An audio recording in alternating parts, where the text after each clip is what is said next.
मेरी तरफ से सब कुछ था।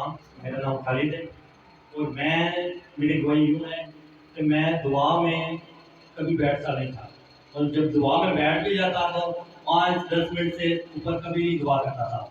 और मुझे आग लगती थी कि मेरी कोशिश होती थी कि पाल साहब जो है ना अभी कलाम वाइंड अप करते हैं।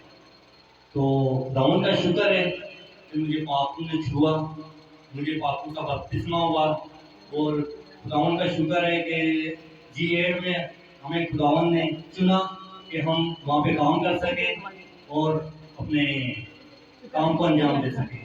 खुदावन का शुक्र है कि हम इधर अब घंटा 2-2 घंटे 3-3 घंटे भी दुआ करते हैं, लेकिन हमारा मन नहीं भरता। हालेलुया।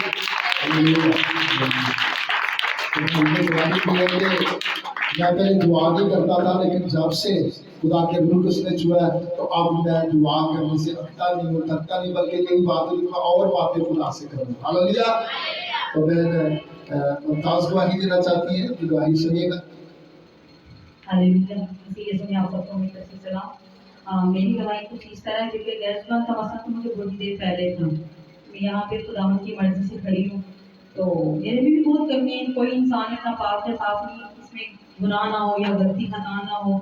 तो अभी मैं दुआ कर रही थी, तो जिस तरह भाई साहब कहते हैं या खुदा के कलाम में 120 की जमात पे पाक रूह नाज़िल हुआ, आज मैंने वही मंजर देखा, वही ताकत देखी, वही पावर देखी कि मुझे ये नहीं लगता था कि मैं यहाँ चर्च में खड़ी। मुझे ऐसे लग रहा था जैसे मैं उस 20 जमात का एक हिस्सा हूँ। पाक रूह का इतना काम कर रहा था। और अक्सर मैं दुआ करते करते मैं अपने आप को बड़ा कंट्रोल करने की कोशिश करती हूँ। वही बात है कि देखने वाले ये कहते पता नहीं की कर रही है, पता नहीं इनकी हो गया एकदम से।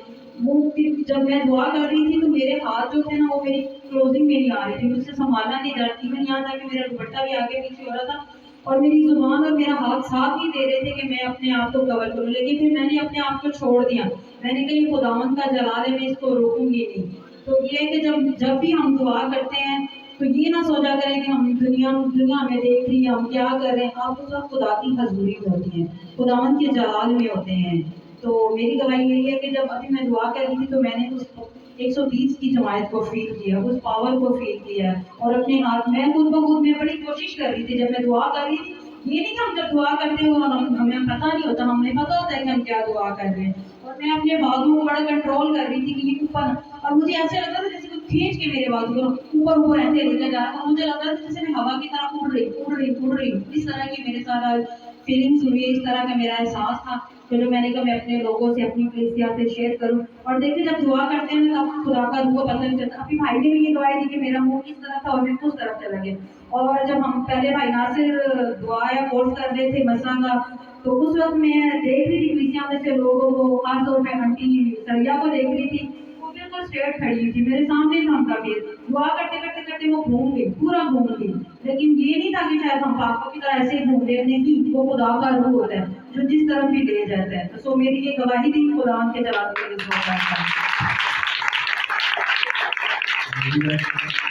आज बापू के लिए जोरदार तालियां बजाएं, क्योंकि आज हमारे लिए खुदा के रूह के जलाल को देखा है, खुदा के जलाल को देखा है। फिर किसी जीवन में नाजुक होते हैं, आपने रिसर्च के अंदर खुदा का जलाल देखा है। बापू के लिए एक बार फिर जोरदार तालियां।